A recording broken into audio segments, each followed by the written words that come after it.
we the last to arrive? Not at all. Your comrade is feeling better, I trust. Much better, thank you. Harness remedies are certainly potent, in more ways than one. One becomes accustomed to the taste, although I hope you never have cause to do so. Pray, take your ease.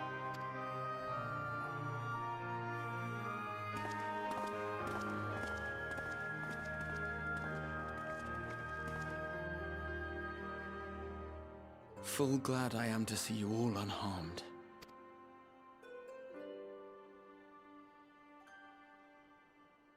Valiant scions, for your heroism, you have my boundless gratitude. You cast down that dire tower and set free its hapless captives. You cleanse their souls of its corrupting influence. No words of thanks will suffice. In place of platitudes, I offer a bounty of warding scales. Pray accept your due reward, along with the goodwill of Radzatan. Alchemists throughout the land were put to work in the forging of your talismans. The finished ones have been collected, and now await you at the High Crucible of Alchemia. Present this letter when you are ready to take them into your possession.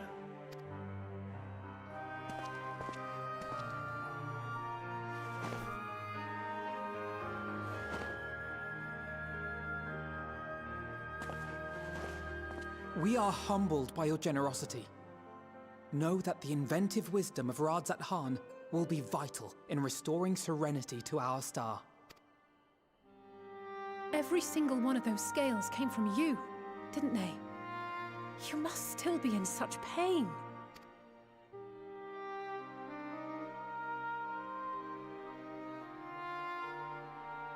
'Tis of no moment. A mere annoyance compared to the dreadful suffering inflicted upon this land and its people.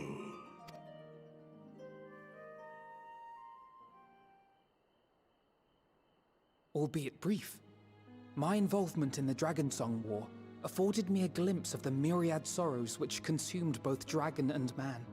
Though you were half a world away, such tragedies as befell your kin must have affected you deeply. And yet, you chose to live among men. In the age when that conflict first bloomed, my choice had already been made. In some distant place, man slew dragon, and dragon slaughtered man. Yet no hate could I muster for those smiling faces which did look to me for guidance. Not even my brother's righteous rage could rally me to his cause.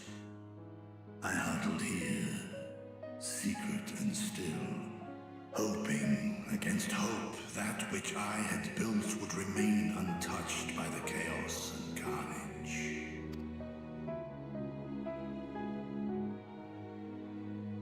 Twould seem we share the same desire for peace, great Vritra. To that end, I wonder if we might trouble you with another question. The Telophoroi are intent on recreating the final days, an apocalyptic event which we know to predate the sundering of the star. As the longest lived among us, know you aught of this terrible cataclysm?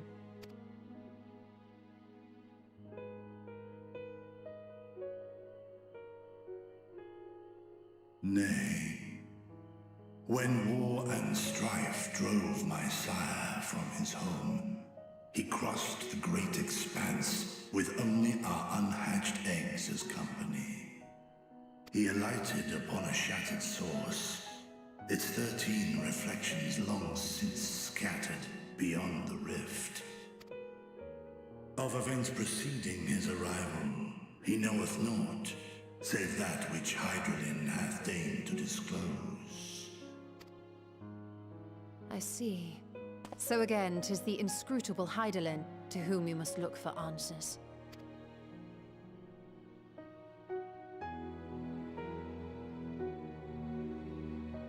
Seek you to divine the will of this star, If so, I have a tale which may afford you some small comfort. 'Tis a story from my youth, many, many years ago. To my sire, I once posed the question, of all the stars in the sky, why didst thou settle upon this one? To which Midgardsummer did reply, 'twas the last bastion of hope. He believed so long as Hydaelyn endured, so too might dragonkind. Solemn and portentous were his words. What deeper meaning they held, I could not, dared not pursue. 'Tis a stone I've left unturned ever since. Yet take you solace in the knowledge that whatsoever Hydaelyn does strive towards, 'tis an ideal which hath earned my sire's conviction.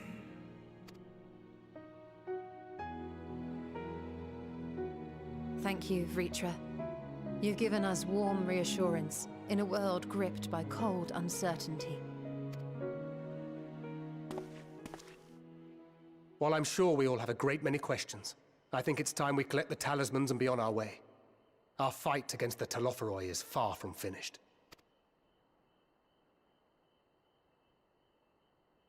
We must take our leave, but please do inform us if we can provide any further assistance.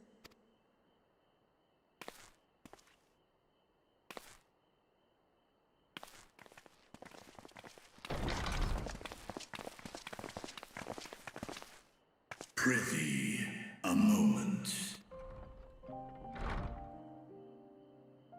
There is one whom my sire hath judged worthy of honor and respect. The one known to men as Eorzea's champion. This hero of renown and rumor, 'tis thee.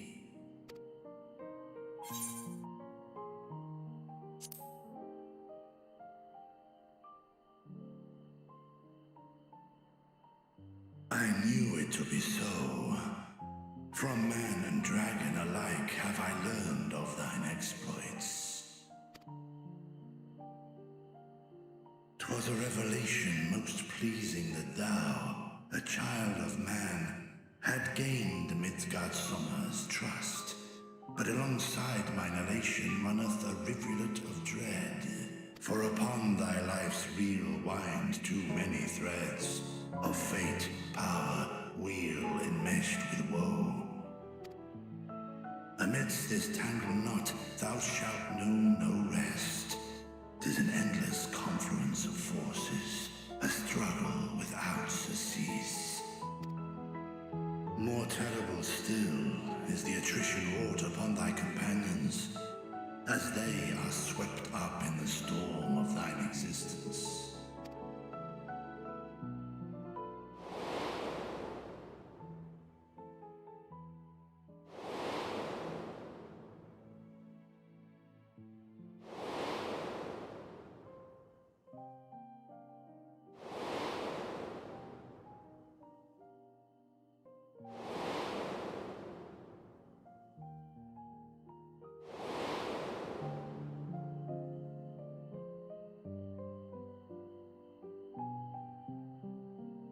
Take heart and protect them well. They will be your strength and your salvation.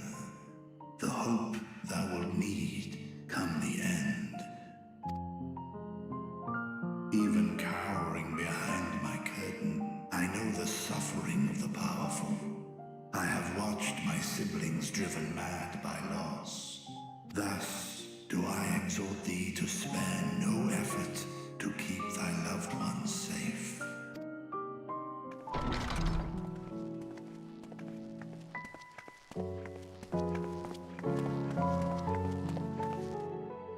Apologies. We hadn't meant to interrupt. It's just that we do have a history of suddenly collapsing, and when you didn't follow us out... 'Tis I who must apologize. I have detained your champion overlong with idle chatter. At war's end, I pray I welcome thee back into my hall, where together with thy joyful comrades, you may toast your triumph.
These are the talismans we were promised. Yes, and I made a quick count. There are far more than we could have hoped for. Enough to outfit an entire company of soldiers, in fact. Considering the involved process, that they were able to manufacture so many in such a short span of time is nothing short of a miracle. Once we have distributed them to our allies in Eorzea and the Far East, we'll have a fighting chance to bring down the other spires, just as we did with the Tower of Zot.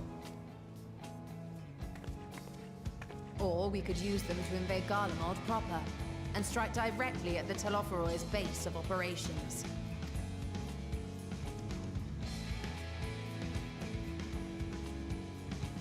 Of course, we would need to consult with various Alliance leaders before such a drastic measure could even be contemplated. To which end, I could set out forthwith and present the idea to each of our allies in person. Pray allow me to undertake some few of those journeys. I find myself restless and in need of purposeful duties. I can head eastward. Bosnia and Dalmasca are just a short hop from here. And Doma's shinobi network should come in handy for passing on the word. We shall share the burden then. Meanwhile, I think it best that you and the others take the talismans back to the Baldessian Annex. We must keep them safe and secure until we've decided upon a course of action.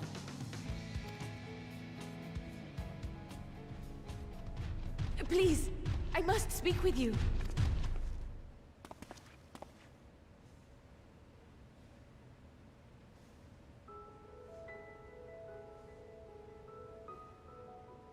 Nidana, you're awake. Yes. When I spoke with the carer at my bedside, she told me that one of the scions, a young woman, had cleansed me of the tower's corruption. It seems I'd been asleep ever since the treatment. But when I awoke and learned you were all still here, I knew I had to come.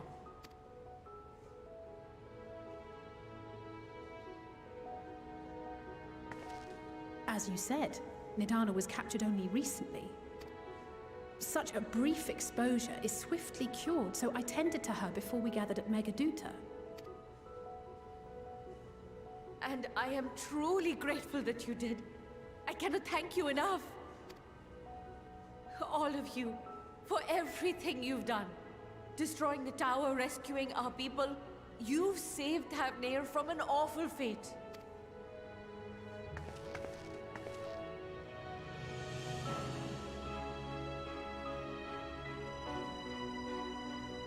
Yet who hath truly saved whom?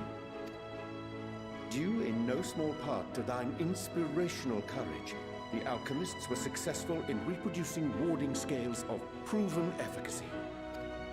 Replications of thy work now stand ready to travel across the seas, unto the hands of those who might wield them against this rising evil.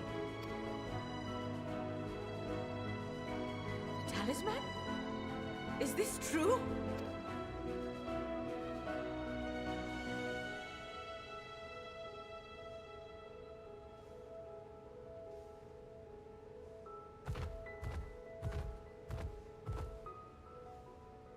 I was so groggy from sleep, I didn't even think to ask.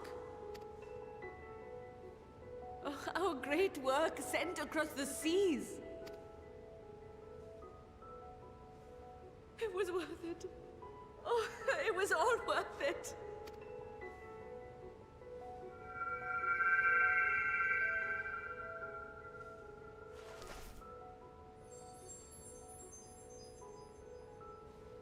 Look at that!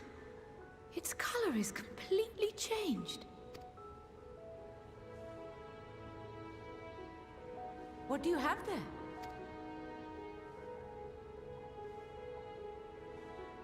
How unusual. I wonder if the effect is a reaction to Akasha. I'm afraid I'm not familiar with that term. Akasha? It is one of the unseen energies defined by Harnish alchemical theory. Though a gross oversimplification, some describe it as an essence influenced by feelings. You imply that it is distinct from ether? Us foreign scholars often conflate the two, but we see them as separate concepts. Ether is an energy which permeates the land. It exists within animals, objects, even the air we breathe, affecting all through which it flows. Akasha, on the other hand, exists in a domain beyond our reach. A gift bestowed from on high, or torn from the heavens in some traditions. Akasha can neither be created nor destroyed. It is beyond our power to purposefully alter or manipulate. The only thing observed to influence it is an abundance of, I want to say, spiritual emotion. As a veteran of the battlefield, surely you've experienced moments of desperation or exaltation when you've transcended the usual limits of your capabilities.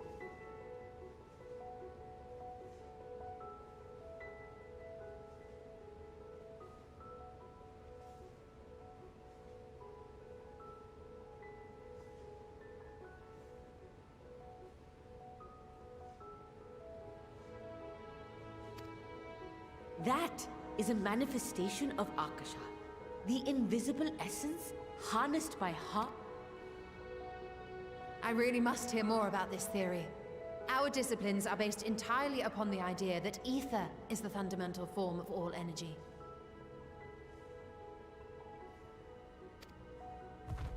I'm glad my haphazard explanation has piqued your interest.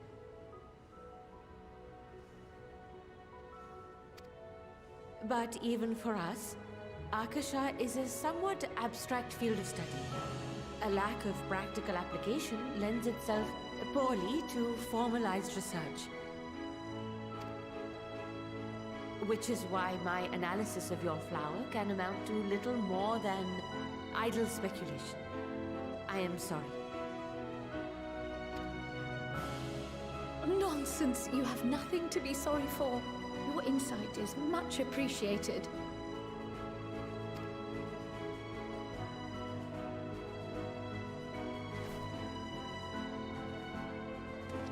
Shall we depart for Charlian then? I will see to it that the talismans arrive at the Annex. And we will be in touch once our talks are concluded. I suggest you rest while you can. From here onward, sleep is bound to be in short supply.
Take heart and protect them well.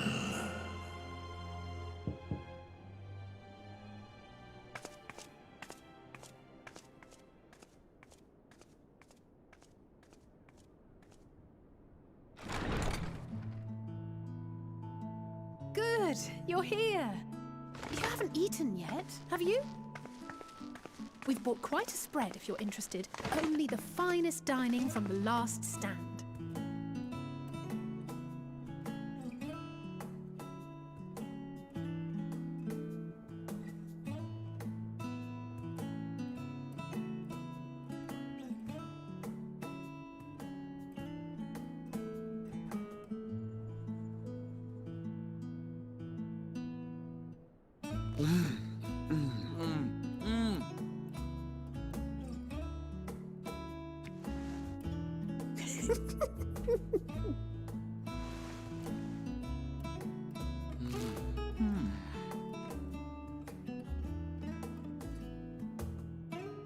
Lest you wonder, we invited Estinian as well.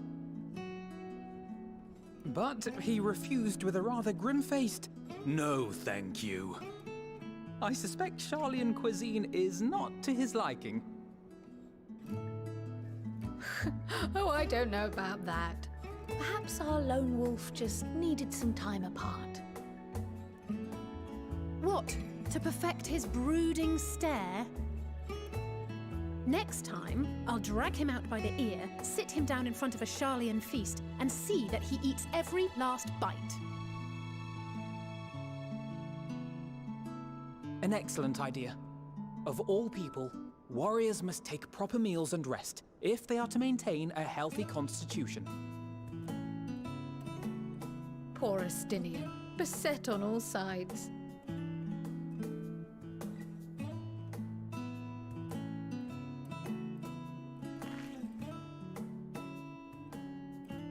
Speaking of one's physical condition, Mistress Cryle, I hear You recently played literal host to Heidelin herself. And what an experience that was. Tiring, yes, but no lasting harm done. If anything, I should have liked to speak with her longer. I've not felt a hint of her presence since. Heidelin instructed you to carry that flower, yes?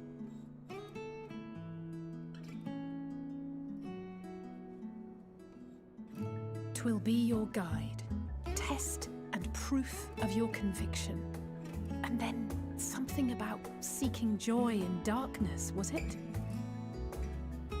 Come to think of it, isn't that what happened with Nidana back in Radsat Han? The flower did seem to radiate a joyful glow, as if reflecting the elation we all felt. The relief of a people with renewed hope. Indeed. And in turn, I felt buoyed by that radiance. 'Twas akin to spotting a beacon and knowing we were on the right path. I know we've not yet triumphed over the Telophoroi, or learned the full breadth of the Forum's plans. But even within the midst of our struggles, we find small moments of joy to sustain us. Rare and hard-won, perhaps, but it is this pursuit of happiness that gives us the strength to carry on day after day.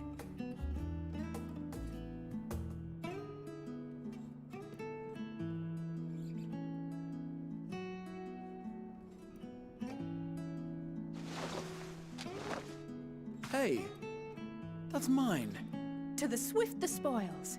Though I recall that levitation spell of yours was quick enough. Only barely. And even at my best, I'm still too slow to wield it effectively in battle. Mayhap I simply require more practice with this new magic. You unearthed it from the depths of Numenon, I presume? Aye, and from a veritable mountain of arcane tomes at that. 'Twas necessary to facilitate my solitary explorations. Or, to put it simply, you used it to sneak around the Forbidden Archives. Yes, well, after a fashion.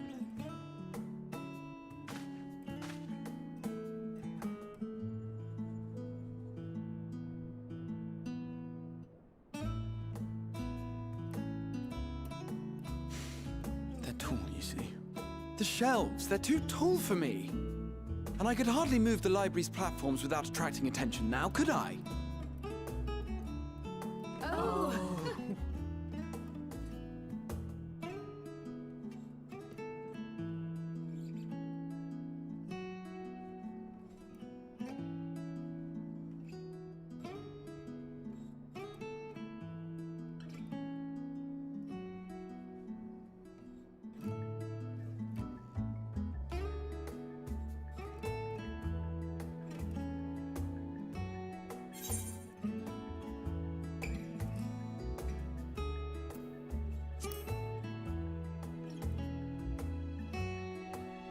One last cup of tea, then.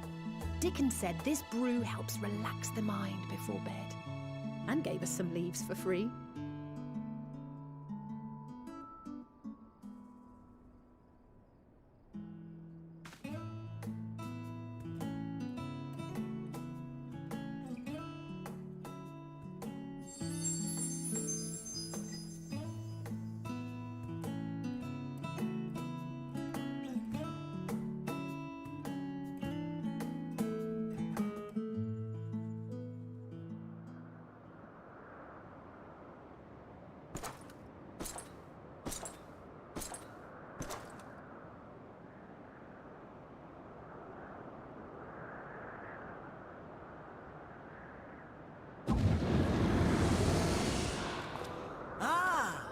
Enjoying the bracing cold, I see. Do you not own a warm coat or a cloak? Something in fur? Or fashioned from the skins of your enemies? Or... well, never mind that. I come to you once more as the bearer of bad news. Our tower in Thavnir has been toppled, and I need not tell you by whom. Given how many we have at our disposal, the loss of a single spire is hardly fatal to our plans. It does, however, slow the rate at which we siphon the ether. If they continue to preoccupy themselves with the towers, then all will be well. But should our foe prove bold enough to strike at us here, then the timing becomes questionable. Our foe is bold enough. Of that, I can assure you.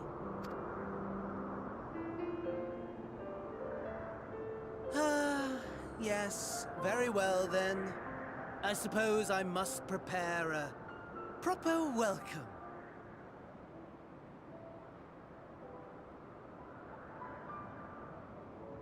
Honestly, talk of your nemesis is the only thing you seem to enjoy. Does nothing else spark your interest?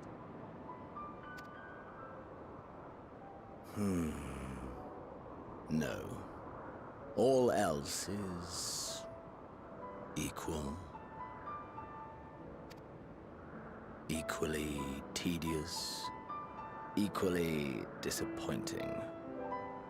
The world is a tepid bog into which we sink, too weak to thrash as the mud clings to our eyes and fills our throats till we blissfully choke. But then came the light, blinding and pure and hot, so very hot, enough to set my soul aflame. I basked in the afterglow, until the void yawned once more. And then I knew the muck would never claim me again. There was naught for me ahead, so I drew the curtain on all that had come before. Burn, burn, let the whole star burn. I will have my contest. I will reclaim my moment.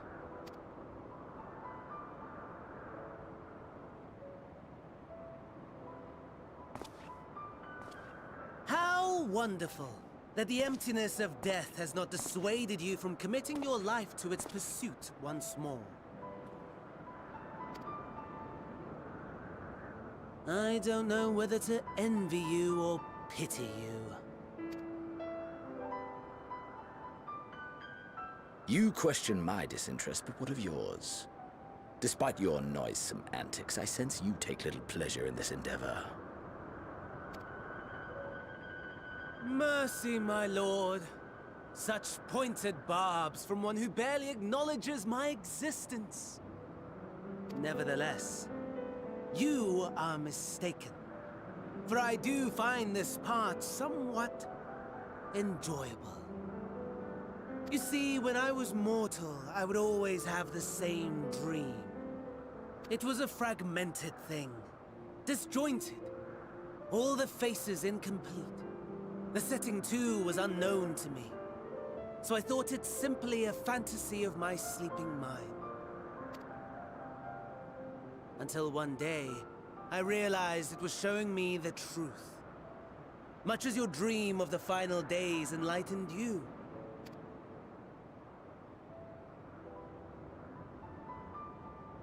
And soon, very soon, the rest of the world will see the truth of my dream, too. Yes, I think that is something we can both enjoy.